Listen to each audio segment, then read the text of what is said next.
So how does that make you feel in terms of, that kind of had to happen to you for the industry to grow? I mean, yeah, I wish that. Take your time, don't worry. Yeah, I think that overall, I hope I did something good,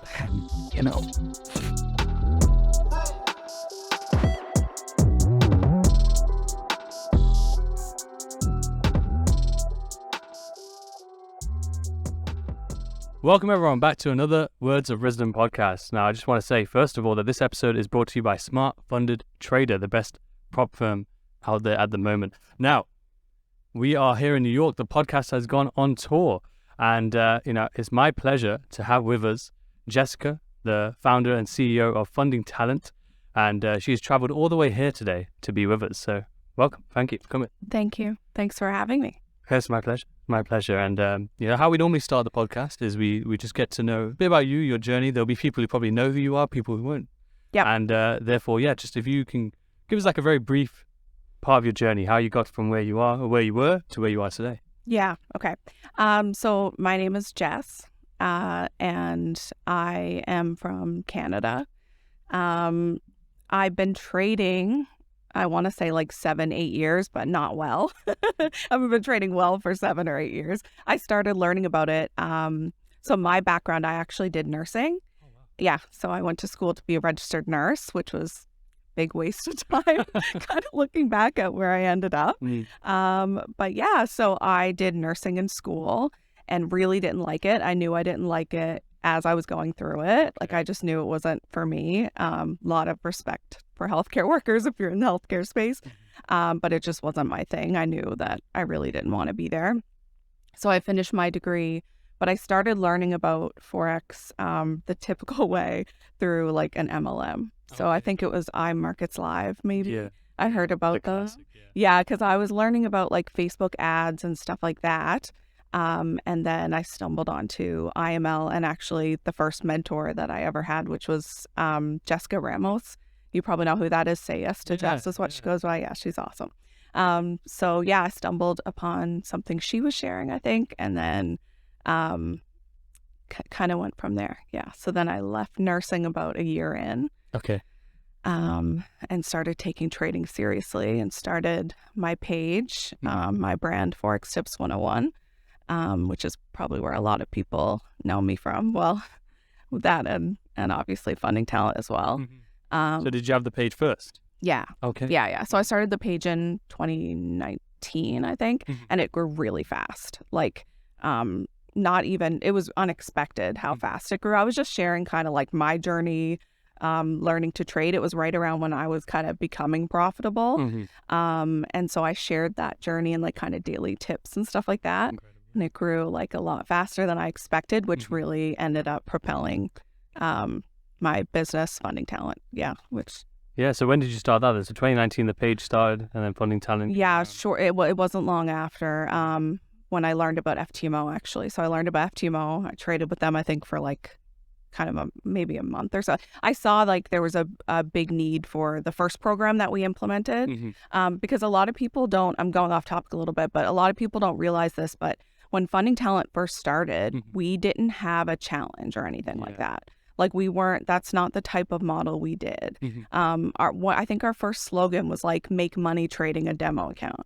So we were like, I tried to be very honest about that in the beginning. With that, it was called our flex model, I think is what we ended up calling it after. Yeah. So that's what we had started with. We had our challenge for a very short period of time, actually. It's just, obviously it did really well, right? So that's what most people knew us for. But yeah, I started Funding Talent, I believe it was in 2020. So we kind of grew with COVID. Yeah. And that obviously grew really fast as well. It really did, yeah. I think at the time, from memory, there may have been some other prop firms, but not well known at all. As far as I remember, there was like FTMO, Funding Talent. Yeah. No one else.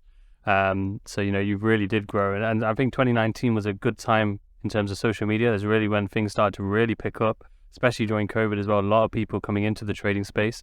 And then, as you say, with prop firms being literally 2 names, Yeah. And especially because I think from the get-go with your challenge, was it a different different sort of setup to FTMO? Did you already have sort of different rules and more appealing rules? So our challenge, yes. Our evaluation model, yes. But the whole story like leading into our challenge is kind of complicated because so we had been around, I think, a year doing our flex model, which was like you were trading a demo account and then building up a second account, which we ended up calling elite accounts.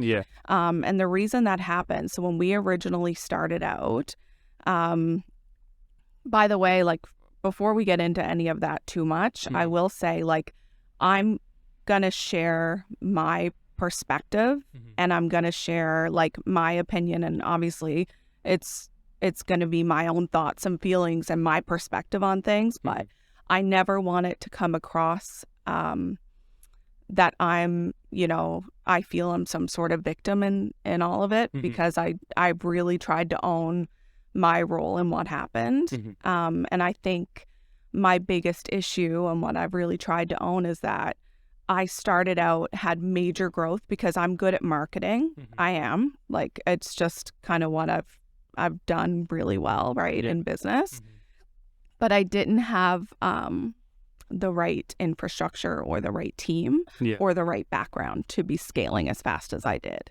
And at the end of the day, as a CEO of a company, it doesn't matter if you just grew unexpectedly.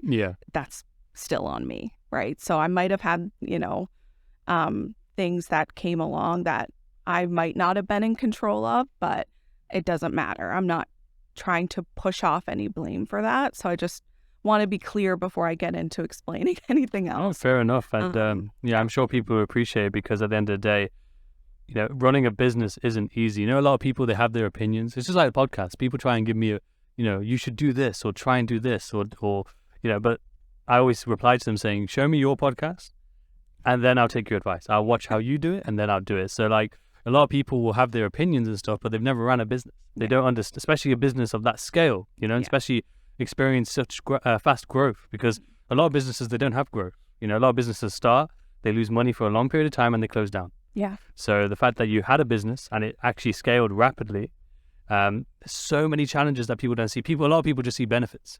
You scaled massively, you must have made loads of money, and that. But the reality is that you can scale, but you can still make not make any money. Absolutely. Because if you scale and you don't know how to scale everything else, unfortunately, as you know, and obviously as we've seen, like, things can go wrong. But no, I appreciate you saying that, because at the end of the day, a lot of people might try and shy away or hide away from owning certain things, but I believe that whatever happens, the truth, or whatever you experienced or your perception was, that's what matters most. So no, I appreciate you saying that. For sure. What were we talking about? So like, you had that account model. Okay, so we had our flex model. That's how we started, and I was bright-eyed and bushy-tailed going into it, and I really did want what was best for the trader. I loved our flex model looking back. I wish we had just stuck with it, because it was great. We did have things like, consistency rules and stuff like that people didn't love, but overall, I was proud of that model. I really liked it. It worked well. It was profitable, and we were really pushed to implement a challenge. And what I mean by pushed is just like a lot of people wanted that, right? Like, they really liked our product. They liked our trading conditions at the time. So people, our customers really wanted us to come up with an evaluation model. And so in 2021, I guess it would have been. I'm thinking back. 2021, early 2021. So we were growing crazy fast. And we finally said, okay, we'll implement a challenge model. And we, at this point, had nobody being copied to a live account, because we had a totally different model. I guess I wish too that I had been more transparent about how kind of the back end of the business worked. But at the time, again, no excuses, but no one was admitting that these, like, essentially that there was booking happening. Like, no one was admitting this. It was all, nope, this is a live account, right? And we only had a few competitors, as you know, but there was no transparency. And I did try to bring that later. I don't know if you remember any of that. I did try to open up about it, but it was more reactive than proactive. I'll be the first to admit that. And I do wish like I had have just, been more transparent the whole time. And so what happened was in 2021, we got a cease trade order put on us by the Securities Commission of Nova Scotia. So I'm from a small province in Canada, and in Canada, it's regulated like we don't have like an SEC, like a one big body. Yeah, it's like province to province. You might already know that. And so they essentially people, and this does annoy me. People make up so many stories about that cease trade order and what it means. We did not get into any trouble. I was not fined. I was not charged. That did not happen. Like what happened was they were assuming what we were operating was too close to a broker. I think actually there's another prop firm that this ended up happening to like this year. I can't remember. In Australia. But maybe, yeah. And that's just the reality of the space, is that like as these prop firms grow, regulation's going to follow. Regulation follows money. And it just likely will happen. It hasn't happened yet. I'm actually kind of surprised. But yeah, the regulators thought we were operating too close to being a broker. Our lawyers obviously fought it because we weren't operating as a broker. We accepted no deposits, of course, right? Yeah. I think people are aware of that. And we ended up so we were being followed by the regulatory body, but it was resolved in our favor.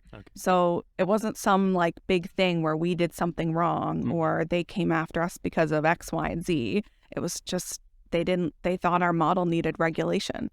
And that could happen to anybody. I could go to a securities body right now and rat out on some of the prop firms and they could be investigated, right? Like they could. I'm not saying they will or that should happen or anything like that. But all it takes is a few complaints, a few, sort of go look at this company or take a look at this and then have to investigate. I know what happened with we got looked into because like, again, it's such a small province. And we had, our company name was actually Forex Tips 101. Okay. So we were under that name, and I think we were flagged that way because we were making a lot of money, right, in a little province. So I think that's how we got flagged. I actually don't think it was by complaints because at the time we weren't really getting any complaints. Things were really good. And so, yeah, but when that happened, so when we got that cease trade order put on us, we really had to be a lot more careful about language we used. Okay. We had to, we were looking into copying people to a live account when the time came and we had to do that. Okay. Again, I'll admit, like, we didn't have that fully figured out, and that's just like inexcusable. That shouldn't have happened. I should not have pushed forward with our model, knowing that I didn't fully have that figured out. That's 100% I shouldn't have. Now, I'll give you my reason. It's because I had spoken to a lot of people who had told me that most prop firms B-book almost everyone. And I've been told that many times. I'm not here to say that's true or it's not. I don't care, honestly. I'm kind of I'm moved past that now. But I was told that, so I didn't think I ever would have to. And our challenge operated profitably for a long time, not A-booking anyone. That put a damper on things, though, because we could not copy people after that point, not operating in Nova Scotia. And it's like, well, why didn't you move offshore or something? It's not that easy. I'm even to the, like, if I live in Nova Scotia, and even if I operate a company from like Mauritius or somewhere like one of these places, that it's easier with regulation. Because I live in Nova Scotia, I'm still under that body. That's how it works there. I'd have to move. I had tons of staff. I wouldn't be able to have staff. We had close to 100 staff when we were, at the end. So at your height, how many members did you have? Oh God, a lot. We had I can't even remember. Tons, a lot. I'm thinking about our elite traders because that's kind of how we gauged things. And we had maybe 17,000. It was big. Yeah. Definitely. And it's probably, if you were still around to this day, it'd probably be way more, So what are your thoughts in terms of the space now? Because when you were in the space, it was, as you said, there was FTMO and it was pretty much just you guys. And, since then, there has been so many prop firms. Like even now to this day, there's more and more and more. So Yeah. what are your thoughts on the space now? It's interesting. I think one thing I'll say is that I like that there is more transparency now. I can see companies that are being a little bit more forward and honest about how things run. And I like that. I think that's really cool. And I think that is the way forward.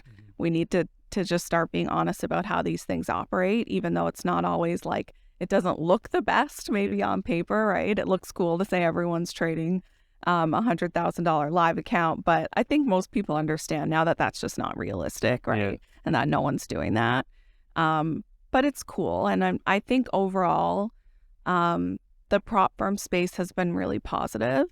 And I think it gives people great opportunity. And I always said, because people had asked me, do you think that it's predatory to own a company where you wish you're making money off of sign-up fees, right? And that's the reality, guys. Like, just that's what that is. What's happening? They do. That's you're buying a challenge, and that challenge is the product, right? And that company makes profit from that product. And if it's not profitable anymore, then what happens to us happens, right? And yes, there's more in the back end in terms of if they're A-booking or not. But for the most part, it is true that they make more money the more people that fail. And the way I always saw it, to kind of look at it from a different perspective, is like if you were going to a broker and putting, let's say, $5,000 in, and you're going to blow that whole $5,000, it's a lot less risky than spending $150 to, try to pass this challenge, which actually does, overall, I think they breed good habits. These products, and I think that overall it's a good thing, and that it's often even less risky, and you end up spending less money than if you were with a broker, right? And you can now, with a lot of the different models out there, you can get like a second chance, I think, right? If you're still Do you feel like, because of your experience and did it set an example, do you think, the funding talent situation and the fallout? Do you think that kind of set a precedent and an example to the rest of the industry? Yeah. And that's probably why we see the things that we see now? Absolutely, yeah. So how does that make you feel in terms of, that kind of had to happen to you for the industry to grow? Is there sort of a bit of peace of mind there? Or is this sort of like you wish it happened to someone else so you could still be here too? Let's take a break for a minute there, guys, because I want to tell you about our lifetime sponsor, Smart Funded Trader. Smart Funded Trader is brought to you by myself, Lifer Paladin, and Omar Agag. Just as I've taken over the podcast space, we are now here to take over the prop firm space. Smart Funded Trader has no maximum trading days. No maximum trading days. I know, it's insane. And that's how it should be. You shouldn't have to hit a target in a certain amount of time. So with Smart Funded Trader, you don't have to. You can take 1 month, you could take 6 months. It's no problem. The target is just 8%. 8%. Can you achieve that in 6 months? I think you can. So you're probably thinking about drawdown. So you have 5% daily, but a 10% overall drawdown. 10%, taking things up another level, as promised. You can also get max funded up to 400,000 with Smart Funded Trader. 400,000, and you can scale it to $2 million. $2 million. I'm blowing my own mind, I swear. So we only have 3 minimum trading days. So free on the challenge, free on the verification, so you can get funded within 6 days. With Smart Funded Trader, you can hold trades over the weekend. So whether you're a scalper, or whether you're a day trader, or whether you're a swing trader, it does not matter. We are here for every trader. Now, I know you're excited to be funded with Smart Funded Trader. So Smart Funded Trader will officially launch on June 7th. The incredible launch offer that we're doing here at Smart Funded Trader is going to be 15% off. 15% off every challenge. As part of that as well, we're going to give 90% profit split for those who do get funded, as well as 125% refund on your challenge fee on your first payout. Smart Funded Trader launches in 6 days' time on June 7th. So the link in the description is below. Type in your email so that you can be the first one to know. I mean, yeah, of course, I wish that.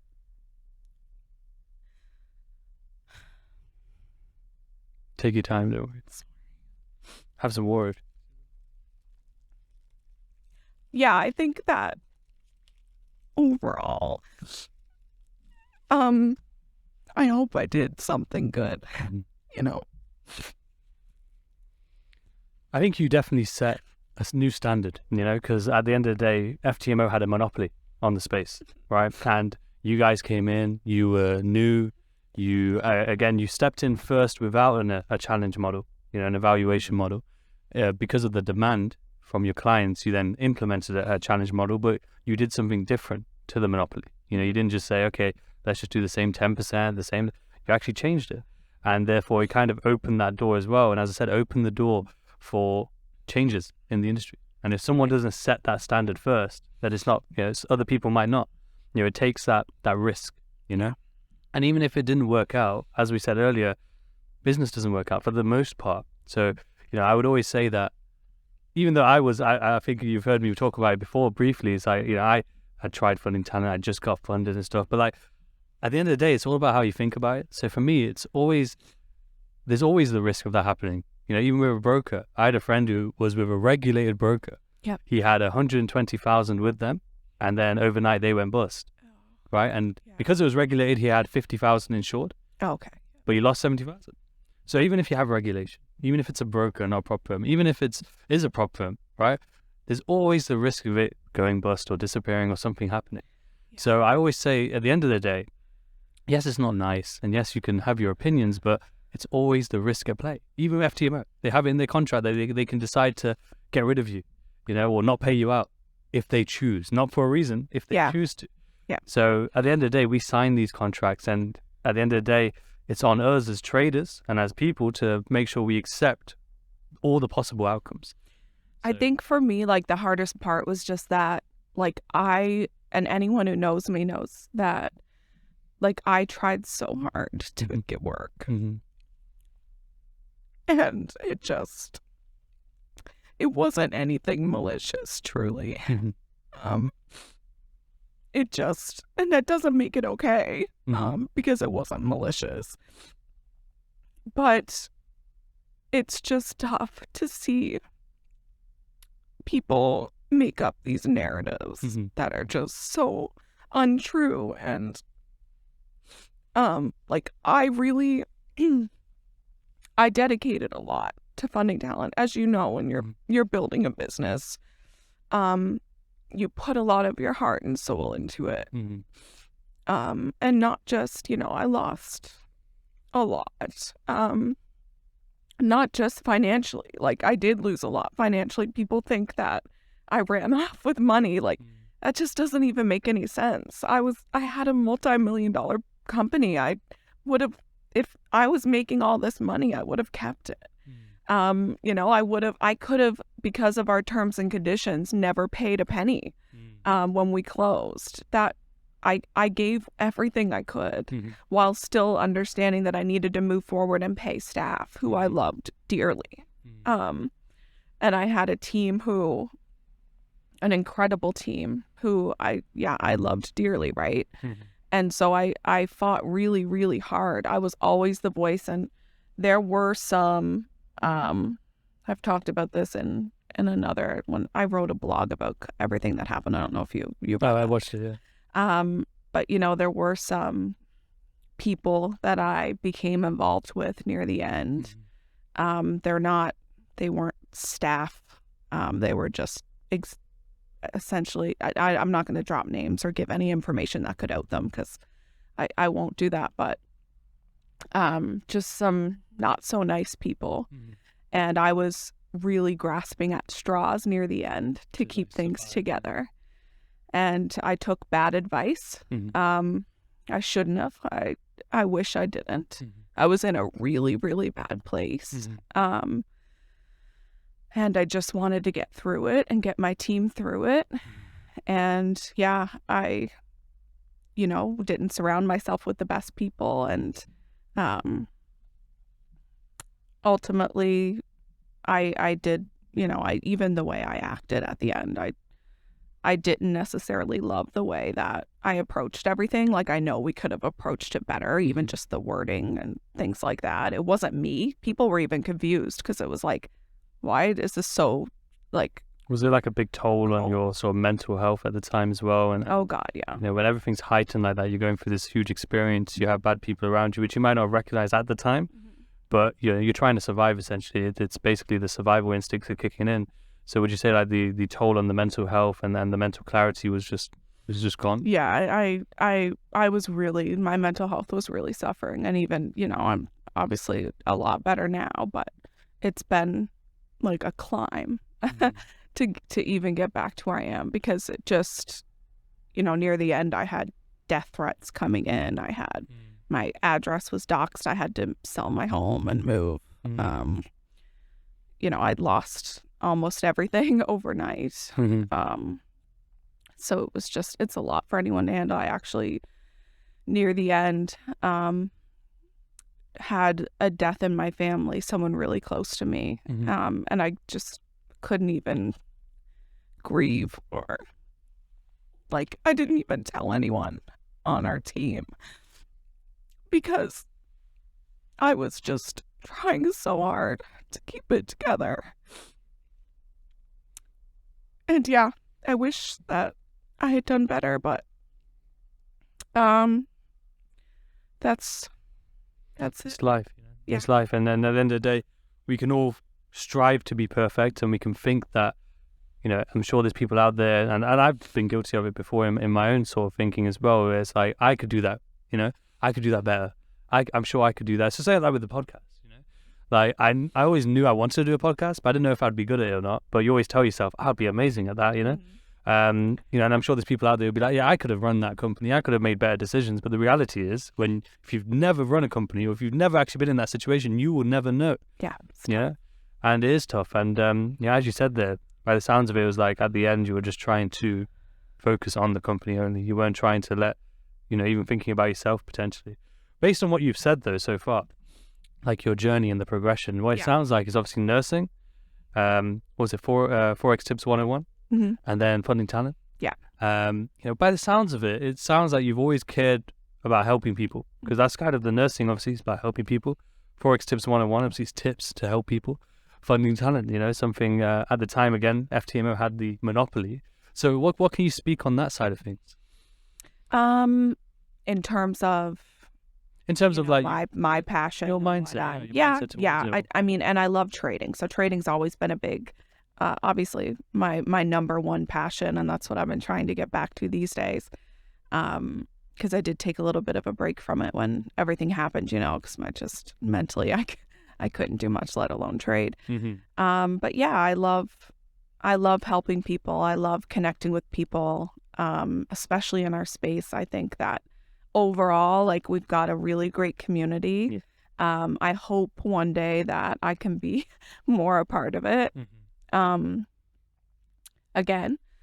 And yeah, I think it's been a really positive experience. That's what I love to do, is to obviously help traders, right? And that's why I came back to the space, because I really am passionate about it. There's nothing else that I want to do at all. So, because that was one of my questions actually about coming back. What was that like? Was it a tough decision? It was, yeah. I didn't know that if I ever would. I didn't really know what I was going to do, to be honest, when things ended.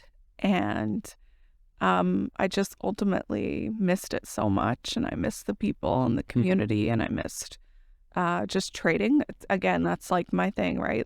I love trading. It's a big part of who I am. And I think it's one of those things that once you fall in love with it, you're stuck with it, right? Yeah.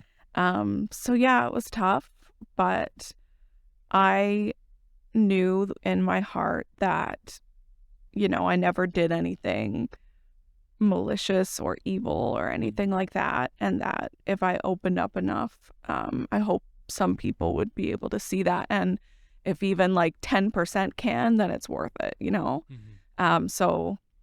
and it's been a journey coming back into it. But overall, I've reconnected with a lot of really amazing people. And it's been overall a really positive experience. And so that's good. I'm just trying to keep pushing through. That's it, yeah. That's it. At the end of the day, it takes courage, It takes courage. I know a lot of people probably would be put off for life, never come back, even if they have the passion, because they would allow the opinion of others, to hold them back. I always say it takes courage. And at the end of the day, if it is something you're passionate about, then why not? You know, I've seen your page, you do provide a lot of insight that a lot of people will find beneficial. You know, to this day, I still get more messages than anything else probably about how do I start? And it's things like your page or people who provide that sort of information that is going to be a good reference point for people to start, you know, to make their first steps. So, you know, the way you put your value out is very easy and good content to be able to digest.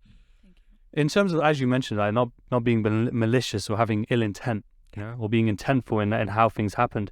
Yep. You know, what was it that then, I know you've touched on like the infrastructure side of things, yeah, you know, but what was it ultimately that kind of made the demise, you know, the issues with, say, cash flow, etc.? I would love to tell you the exact reason. Mm-hmm. We don't know. We didn't have the right team in place, obviously, to figure that out. Mm-hmm. We switched if you were trading with us, maybe you remember this. We used Black Bull, so we used just like a regular broker. Mm-hmm. And we used demo accounts with them, and everything was absolutely fine Mm-hmm. with them. And we had a lot of traders, so it's not like, you know, this was like a slow bleed. It was not a slow bleed. I think people think that. Okay. That is not what happened. We switched servers. We wanted to make trading conditions really good. Again, I made decisions based on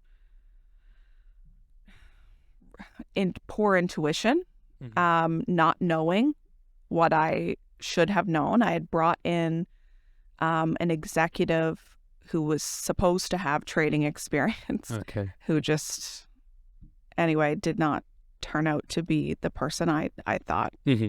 he was. But anyway, so we had brought in, different people to help us, who really ultimately had no idea about any of this, and just, it was kind of just like a cash grab type of thing. Okay. And yeah, so we switched our servers. There are, like, looking back, I wish we had have done this because we were offered it. Like a lot of companies, like I think ACAP does this.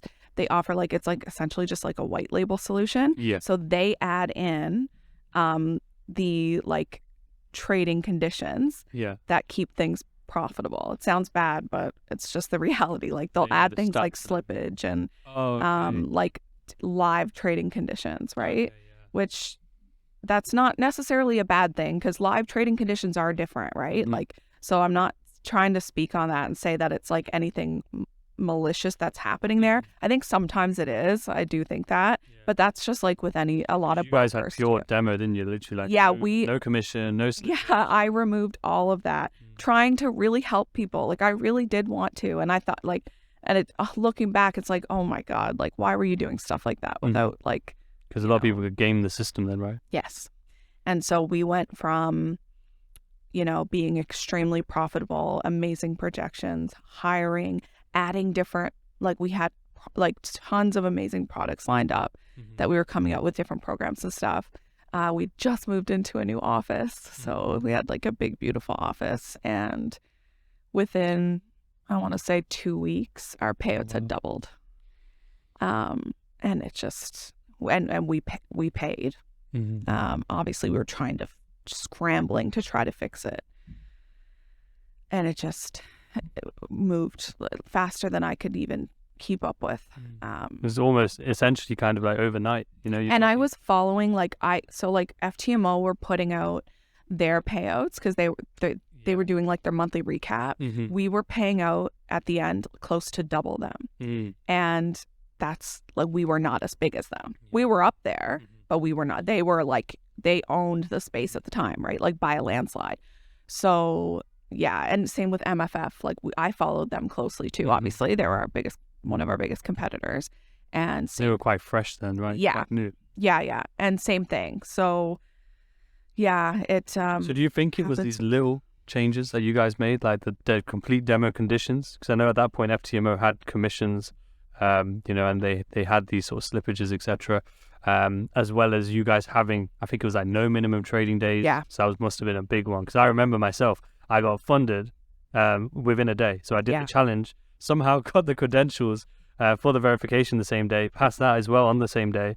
And I was funded literally in 1 day, which at the time was not heard of at all. Yeah. So do you think it was these little things that were very positive for the trader, essentially, but in terms of a business model, caused, a lot of a very strong bleed in the company. Let me just stop you for a moment there, guys, because I want to tell you about our other sponsor, and I have partnered with, and I'm very excited to tell you about this one, TradeZella. Now, as someone who's a trader and myself, I learned how important journaling is. Now, I only wish I had a software like this. Now, it is going to revolutionize the trading journey. I cannot wait for you guys to check out TradeZella. TradeZella is the most in-depth automated journal I've seen. You can now connect with MetaTrader 4 and MetaTrader 5. So it's available for everyone, whether you trade options or whether you trade prop firms or your own personal account. Now a task that everyone finds annoying, journaling their trades, which is yet so important. Everyone needs to journal their trades. They need the data, but yet very few people do it. Why? Because of the struggle.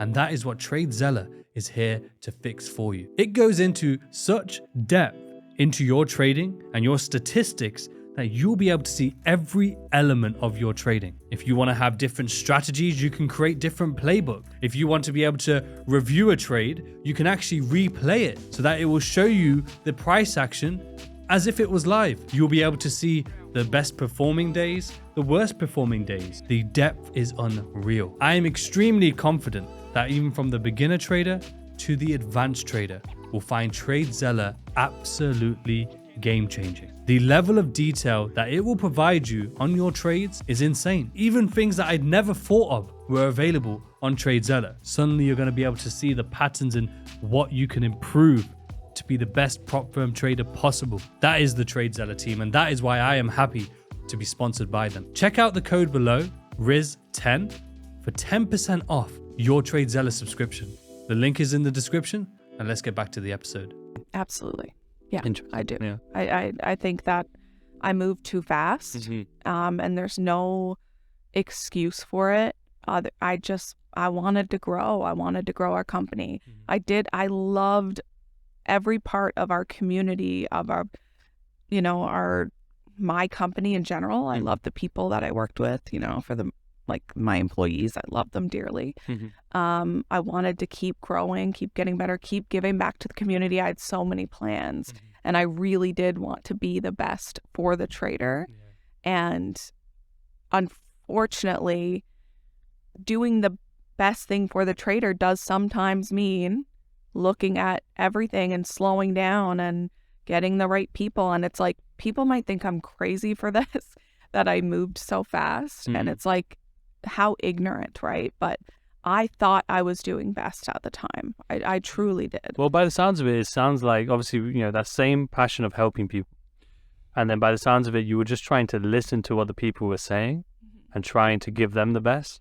But because of your expertise in marketing, but the lack of expertise in the say, business side, maybe the numbers, the statistics, which at the time, though, again, because you were pretty much one of the only ones against FTMO, and FTMO don't put out those stats. I think MFF were probably the first people to start putting out stats, but they were quite new at the time, so they didn't really have stats to put out. So because of that lack of knowledge that was available, you would have had to do that yourself, but because of the lack of experience on that side of things, but more focus on helping people and marketing, you probably grew massively. You wanted to listen to people, so you made changes massively. This is just my perception, of just hearing it. No. But by the sounds of it, you did those things, and then, you probably assumed because it was good for the trader, it would be good for business. Yeah. And then because those two things didn't match, there was probably a panic that then ensued, which then led to, I would imagine, because I remember what happened to me was I got funded, right? I spent a month or two getting fully funded, 300K, right? Yeah. I'll just tell you my story because I don't mind. But 300K, and I just got to the live, the funded account, should I say? And I was like, payout time, we're gonna get there. And then literally a day before, I think it was, that change happened, right? Overnight. And it was very, it was like a shock, of course, as you can imagine. It was maybe a shock for you, but what led you to that decision? Because I remember it was a case where you changed the description of the model overnight and said it was, it's a game, right? It's like a simulated game. And, the whole payout structure changed. Obviously, you could do that, right? You could do that in terms of the terms and conditions. You can change anything you want. But was that kind of just you panicking? I was trying to save the business. Mm-hmm. That's all it was. In terms of the actual naming, the changing the names and stuff, that to do with regulators. So Okay. unfortunately, at the same time, they were cracking down on us saying, you've got to get the website changed now. We were slowly trying to change into saying like, it's more of a game, because a lot of prop firms are really like a game in a way. They're all trading. You're just trading a demo account, right? But regardless, just bad decisions. I'm not making any excuses for it. Really, scrambling. Things were happening so fast. Things were moving so fast. I had employees who depended on me. And it's not that I loved my employees any more than our community. It's, I didn't have a choice. I couldn't. I didn't have enough to pay people out. The numbers just, I couldn't do it. I tried everything. I really, truly did. To keep things running, to be able to pay. You can't just, like, in terms of running a business, you can't just fire people overnight. And there are steps and things we had to do. And I did what I could. So the people, that were advising me at the time, trying to help me, who I'd gotten in to try to help me, because I knew I was in over my head at the end, for sure. It's not that, I was a terrible leader per se. I had and have great qualities as a leader, certain qualities that I have, right? It's that I didn't have the trading background. And you have, like, and when I say trading background, by the way, I don't mean like trading with a broker and that sort of thing. I mean running a trading company. Yeah. Right? It's two very, very different things, which I obviously found out the hard way.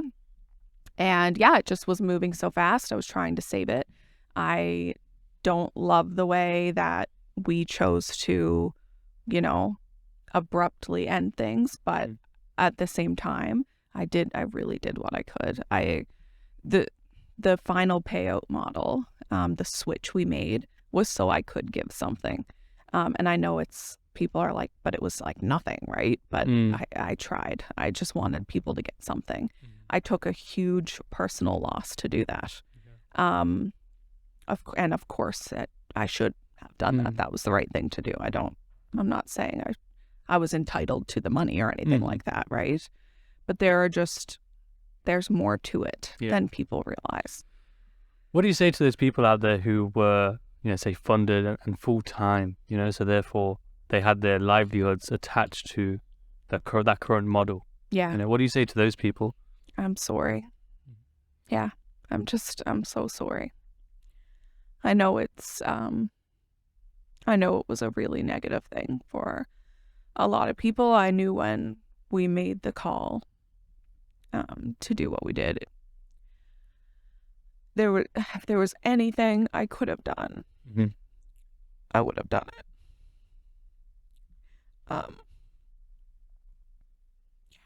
Yeah, 100%. And I do think too, though, I will just add this, is that I know it's really like enticing to trade full time with a prop firm, but it is important. And again, this isn't me trying to justify anything. I'm really not. It is important to understand that these things, like something like what happened to us, it can happen again. It likely will happen again. And you do need to be careful, because you are not, I want to be careful with how I phrase this, but you're not trading your own money. You might feel like you're entitled to, every payout, but I know people who have been funded with, even FTMO, who didn't get their payout because they didn't like their trading style, was one of it actually. And he was on their leaderboard for a long time. So it just abruptly, they stopped accepting his trading style. And that's not to say like, oh, look, other people did this, so it makes what I did okay. Yeah. No, not at all. I'm saying it because I saw what happened to us.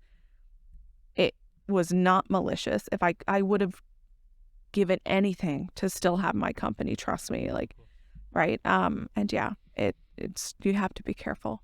No, 100%. Like, I would completely agree with you in terms of like, there were people, I remember at the time, like at the end of the day, I wasn't just dependent on that one account, right? So I had got max funded, but it's not like I had, quit everything else I was doing, etc. But I remember seeing comments where people were like, I have to feed my family. I have to do this. I just about to get $20,000. It's going to change my life, right? What are you doing, etc. Right? These comments. But I always recognized at the time, just as you said, like, you know, you have to prepare yourselves. At the end of the day, it's the trader's fault, even to this day. You know, back then it was just as true as it is now, and it will always be true. It's the trader's personal choice to do things in the right way or not. And unfortunately, most people will rush. Most people won't make the right decision, right? They will get max funded or even just funded with one account. Yeah. And they'll think, okay, now I can quit my job. I've seen people where they've saved money and they will quit their job to then go all in on trading. Yeah. Right? Yeah. So essentially, it's not your fault if they haven't made the right choices. And I knew that back then. Don't get me wrong, obviously there was like maybe a week where I was a bit annoyed, of course, and that's just natural.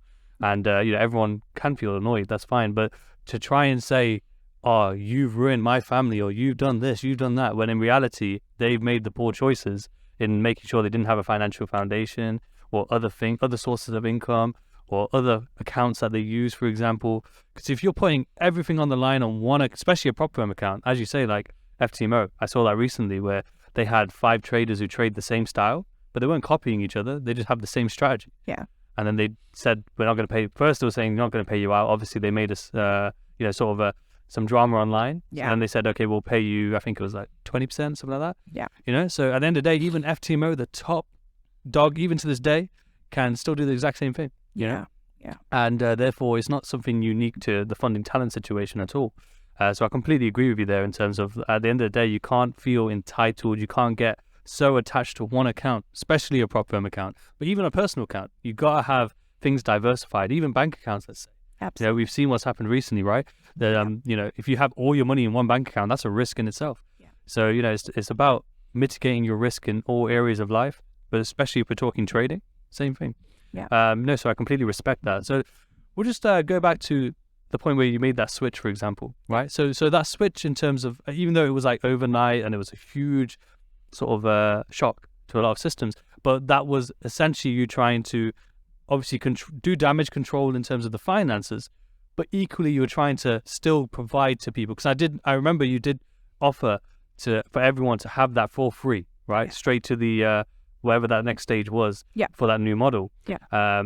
I rejected it personally, probably more out of annoyance. But at the end of the day, you did offer it, which you didn't have to. Another thing that you could have done is just shut down the whole thing, take all the money at the time that was available, and just run off into the distance. So what was your thought process, navigating these decisions, not choosing the easy route of just closing down, taking the money, and also choosing a hard route of saying, hey, we're going to change the model, but we're going to let you in without charging you, even though you could have if you wanted to? Yeah, it was hard. It was a really hard decision because I knew when we did it, I was going to be like canceled overnight, for lack of better words, right? I knew there would be huge backlash because even like we had made some smaller changes like along the way, like I was frantically trying anything, right? And the reaction was really poor. I was already getting like, people making YouTube videos and spinning things out of, and I'm not bad at any of that really. Like I've let it all go. I've reached out to whoever I could and personally apologized. And I don't hold any resentment or anger toward people. Even, people have said some really ugly things and then come back and apologized. And I've fully let it go because I know that like hurt people they lash out, right? And it's understandable under those circumstances. But yeah, I wanted to do whatever I could. And there was the motivation of, I wanted to do the right thing because I do think that I'm a good person at the end of the day. And I knew it wasn't the right thing to say, let's just close up and I'll take whatever money is left, right? That was not an option to me at any point in time. And then there was, of course, the motivation that I wanted my business to continue. Yeah. And from a business standpoint, obviously, like I wanted to keep going and I'd hoped that we could get over that hurdle. But we couldn't. It didn't work. It didn't work out, yeah. No, there was just obviously a lot of negativity. We had a huge payroll at the time. We had a lot of employees. I would have had to let go of, I think, like 80% of my staff or 90%. And I just couldn't do it. I mentally was done. At that point, we had brought on a new CEO. Was it a similar situation where it was like someone had said they had the expertise, but they didn't?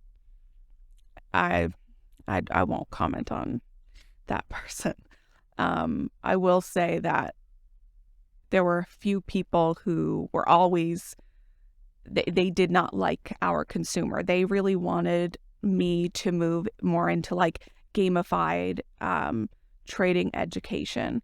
And they had this whole theory, like whole idea they kept pitching me that they wanted to move into stocks. So they didn't like traders. They didn't like the demographic. And this wasn't something they had led with when they came in. Obviously, I wouldn't have worked with people who didn't like traders, but it's a little interesting now because those same people who I was constantly fighting with saying like, no, like this, we're going to do the right thing. Like, I love these people. I'm not going to do this to these people who were giving me this advice. Now they've gone on to start a prop firm. Oh, interesting. So it's interesting. Is it a big prop firm? No, I'm not going to name it. Not name it, but is it big? It's not big. Okay. Not yet. It stays that way.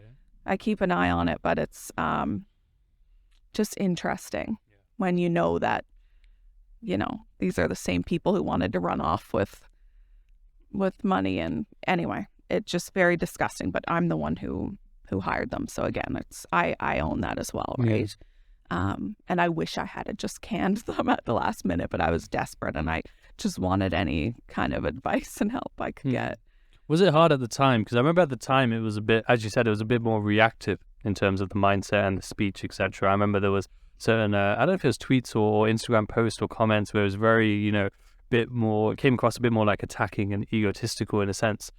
But would you say that was just, how you were reacting, as you said, reactive at the time? And only in reflection do you kind of, okay, because it sounds like obviously, in terms of accountability and sort of owning, all of those elements, you really are just saying, hey, I did it, just like that. I made the choice to hire these people. Yeah. At the end of the day, I made the choice to try and scale. So it's not like you're saying, these people said this, so I did that. I've met people where they've may have had bad advice, but they were constantly, instead of just saying, look, I took this bad advice and I acted on it, I should have done this more. They were just like, I remember there's one person in the UK, he was like, I was just young. I was just taking their advice. Yeah. And there was just, it's so easy just to say, but if you don't actually, acknowledge that or really mean it, you're not going to say it. But, by the sounds of it, is you've really taken it on board. Yeah. But at the time, what was that like? Obviously at the time. Yeah, I totally reacted poorly. And I think like my communication to people overall, if we could just ignore the last, let's say 2 months, I guess it was, right, where things were ugly. Yeah. I think I was a more transparent founder and CEO. I do think that I was one of the first that came out and said, these are really demo accounts and this is how it's working. Now, I'm not going to take full, I'm not going to say I did that fully because I just wanted to be the most transparent founder. A lot of that was because the Securities Commission had come down on us. So I'm not going to lie and say that it was fully in the spirit of transparency because when we had started, I used all the same marketing terms, is what I'll call it, that all the other prop firms were using, saying, this is a live account and et cetera, which now, like I said, it's nice. There's a lot more transparency. I think almost every company now will admit that it's starting to.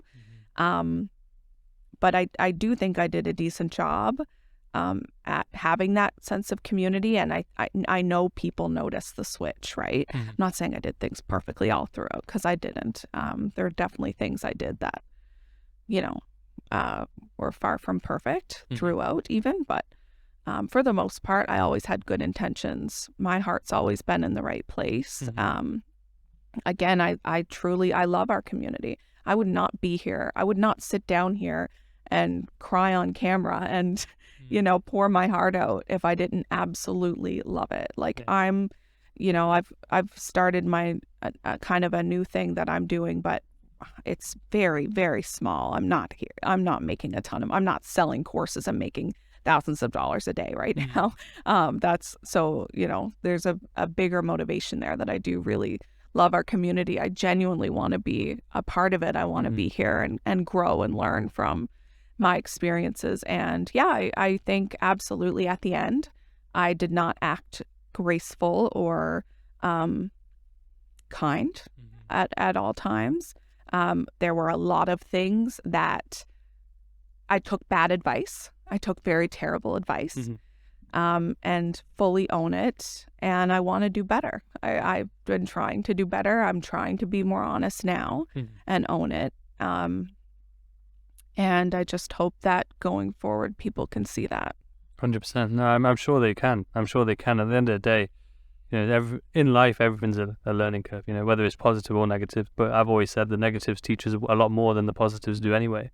But you mentioned earlier about sort of having this little bit of a battle between your staff and then obviously the clients, for example, your customers, your traders, if you will. Yeah. And you mentioned I didn't want to, it's not like you're prioritizing staff, but one thing I would say is that it's very natural to do so because you actually have a physical face-to-face and a relationship with those people. You know who they are, you know their names, you know their background. So I would say it would only be natural that you would not prioritize, but you would obviously be a lot more motivated, especially as a business owner as well and as their boss, because their livelihood is essentially tied to you. But that's something that both know and understand from the start versus obviously the traders, as we talked about, they need to be making the correct decision themselves because you don't have any sort of agreement with them to say, I am going to pay you this monthly. This is always going to happen. If anything, the agreement says this can change, that can change at any time. It's a different relationship. Exactly, yeah. So I would say it's very natural. But, what was it like in the end, What was it like? Because they would actually see behind the scenes, no doubt, the staff. They would understand and see things that the other consumer wouldn't. So what was it like for them, in that? I think it was really hard on them because everyone was getting attacked. And again, not trying to put blame on any of our members because it's understandable why they were upset. But I will say that certain people really just were unnecessarily cruel. I don't think there's ever a time where sending people death threats and doxing their address is appropriate, even when it's done out of anger. And it was hard on all my staff. Everyone was getting, attacked. It's what it felt like, right? Like it just felt like there was just so much negativity, and my staff, I had such a good group of supportive people who I loved so much, and I was just fighting so hard to keep their jobs. And I felt so bad letting them down. Was it a case afterwards where you build all these relationships, you build this longevity where you build this company with these people as well, so you have all these memories and everything, and in the end did a lot of relationships and friendships, etc., sort of get cut off and no? No, my staff were all lovely people. They were really good. Incredible to hear.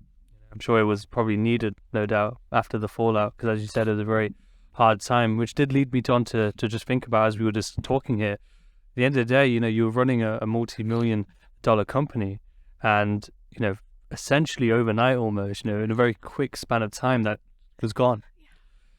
So what was it like, obviously, having adjusted to a certain lifestyle, for example, certain income level, to then obviously quite rapidly completely being gone?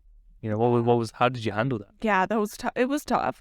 I'd be lying if I said it didn't really suck, right? But I will say that the money for me was like the least hard part. It really, truly was. I couldn't even think about money anyway.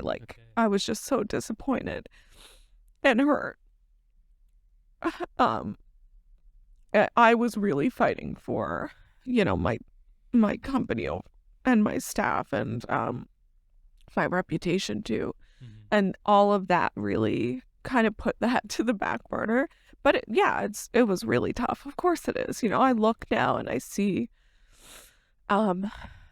these prop firms doing amazing. It's so good. And like I said, I do think it's overall positive for the community. But it's tough. Yeah, it's tough to look at it and say, could have been me, Of course. Of course. Especially seeing it now. And as I said, as we talked about earlier, it's unfortunate because it's like you guys did set a standard in terms of maybe what not to do, how to be more careful. maybe not to be too relaxed on rules, for example, Yeah.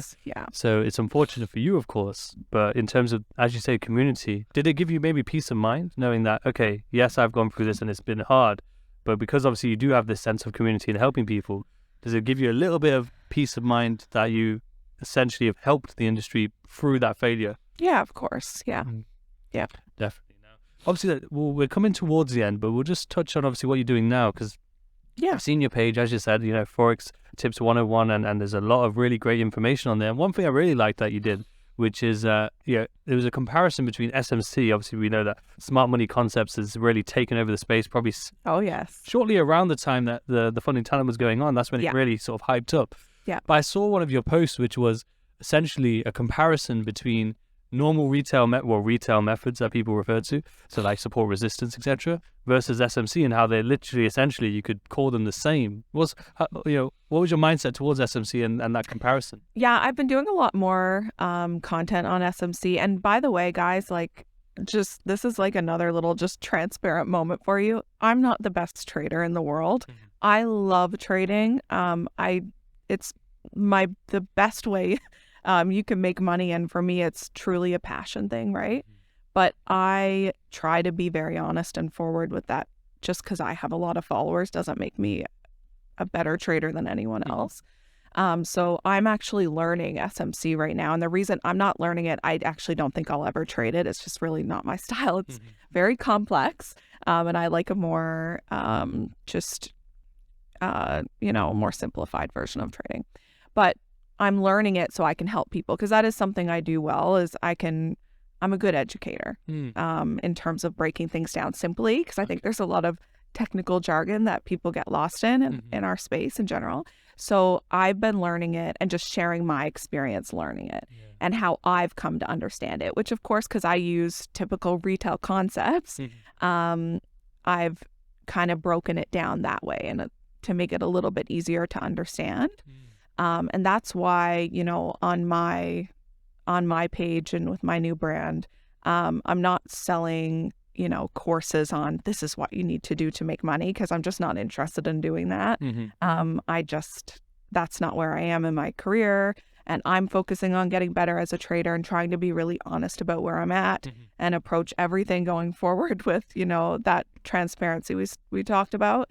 I'm focusing more on, like, we've done, our new product is a study guide, right? It's a self-study guide. So it's like, this is how I learned, and this is an easy way to understand it, but it's not the only one way to trade. I don't believe in that. I think there are a million profitable ways to trade, right? So yeah, that's what we're doing. It's great to hear. Like I said, the way that is presented, the way it's very easy to learn, easy to read, essentially. And I really enjoyed it, just looking through the different posts. And then, again, as you said, like very technical jargon, whether you, especially like Baby Pips, for example, and a lot of other free resources, it's very easy for a new person or even someone who's quite early in their journey to kind of get a bit lost, Absolutely, confused. yeah. But I feel like your posts very, very much like break it down. As you say, Forex Tips 101, it essentially is 101. Yeah. And allows people to learn in that way. So, really, really great job with that. Thank you. And, I like to finish up with like quick fire questions. Sure. Right, so I just think of some questions on the spot. One that I do with everyone is essentially like, if you could go into the past, right? It could be anyone, any time in the past, and it could be anyone, famous or not. If you could meet one person and spend time with them, just to maybe learn or whatever it may be, who would it be? Anyone at all, like family or anything. Anyone. Well, I guess I'd probably say like my grandmother. Just because, and it's not trading related at all, but she passed away when I was really young, and she was just like a really wonderful, incredible woman who I think I would have learned a lot from. So yeah, that's just the first thing that comes to mind. Right. At the end of the day, I personally, I never really got to meet my grandparents at all. So, when I hear people, well, not even hear, but even see people have a relationship with grandparents, it kind of feels a bit lost to me, Yeah. But as you say, there's so much wisdom, especially because they are your relative as well. Yeah. And because of the age and the whole difference in times that we live in comparison, they have so much wisdom that we can learn from, so, it makes complete sense. We'll talk about some like prop firm related quick fire questions. So like, sure. As you mentioned about, there's a million different ways to trade. There's no one fixed way. as a prop firm owner, you would have seen, profitable traders. Was there a correlation there in terms of like literally there was just any different style? No, they were using like every different style. And there was, I will say this, like we didn't have a lot of people who were consistently profitable. I know that like, because we did follow obviously our most profitable, especially consistently profitable people. A lot of them did use fundamentals when we asked them. So they incorporated some type of fundamentals into their trading. Okay. I think scalping, funny enough, and I don't know if this is because we had such good conditions, so this could be skewing that. But we did have a lot of profitable scalpers as well. So that would have been the trading style that people were making a lot of money. Again, I'm not sure if that would be possible. I've seen the slippage in the spreads on some. Yeah, it is, it's not ideal for scalp. I don't know how you would scalp, honestly, with some of them. I've looked at it. I'm like, whoa, if we had did that, I'd probably still be around. Yeah. Right. But I obviously, wasn't willing to do that. But yeah. And what about in terms of like those, advice for traders? What would be like your top 3 tips, if you will, for traders wanting to be funded? Oh, wanting to be funded, slow down. Because most people, they blow their account really quickly. It's trying to get it all done in one shot, right? And I think that's a big one. So just slow down, don't rush it. I know there are time limits, but I think there are a couple of prop firms now that have no time limits. So that's really cool. And remember that with most prop firms, you can get that second chance, right? So just not trying to do it all at once. Focusing on consistency, using the same strategy that you're trading in the real world, and then applying it based on, and I guess that would lead me into number 3 would be back testing. So I'm really big on trading based on statistics and data. And I think if you have that data from back testing, it makes it a lot easier, and it makes you a lot more confident as a trader when you're going into these challenges. If you know that your strategy, your edge has played out X amount of times over whatever period, you're going to go into that challenge with a lot more confidence. And definitely. Than if you didn't back test it. But those would probably be my 100%. 100%. I mean, hopefully people take note of that, because as you say, was there a specific, not specific, but was there sort of an average of how a lot of people would fail in a quick sort of time? I think it was like, I can't remember the exact numbers. It was fast though. Within a couple days, like really? The majority of people had it blown. Like it was, when it's just people trying to, and it's easy to do this, but you're using up, it's like you have that 5K drawdown or you have that 5K max daily loss. So I'm going to use it all and try to pass my challenge really quickly, right? And it's tempting to do that. And if you're an aggressive trader and you've got the money, power to you if that's the way you want to do it. But unfortunately, it doesn't often work, right? And that's the reality of trading in general. So it's true. Very, very true. And I'll just give you like any sort of words you want to just say to anyone out there. Obviously, we've heard your journey. We've heard obviously the ins and outs of what's happened. But any words you have for anyone out there, maybe? I hope that everyone can, have an open mind, listening to what I've said today. I don't think for a second that everyone's going to believe me, that everyone's going to forgive me. I think I've got a big, kind of hill to climb in terms of rebuilding my reputation and getting, even just gaining trust back within our space. And I accept that for sure. I knew that coming back into it.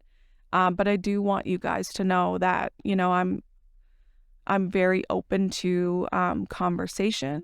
I'm learning. I'm growing as a person.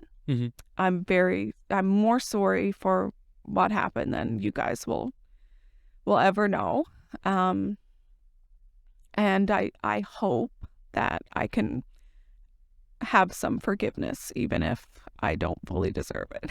Yeah, 100%. No, I appreciate that. And I second that in terms of, at the end of the day, you didn't have to come here today.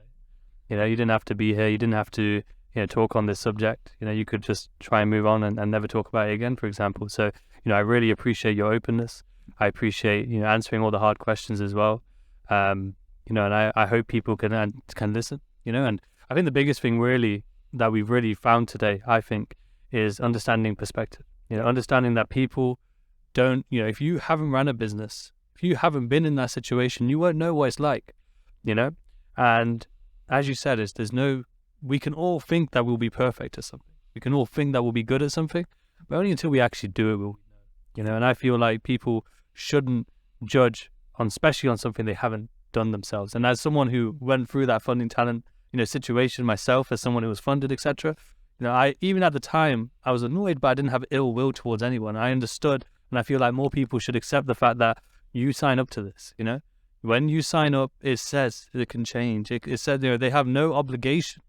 Obviously, yeah, it's not nice, but at the end of the day, I feel like your explanation of the situation and the events explains it perfectly in terms of there was a lot of mitigating circumstances. So I appreciate you coming in here, and you're actually my first guest to actually fly and travel. Oh. Fly and travel to actually do just the podcast. Rather, I've had people fly, but they were there for some other reason. So no, I appreciate that. No, I really wanted to be here, and I'm just so happy that you had me. It's really nice. It's been a pleasure. It's been a pleasure. But everyone, thank you for tuning in. Let us know your thoughts and comments below. Your social media tags will be in the description, so make sure you check those out. And until next time, take care.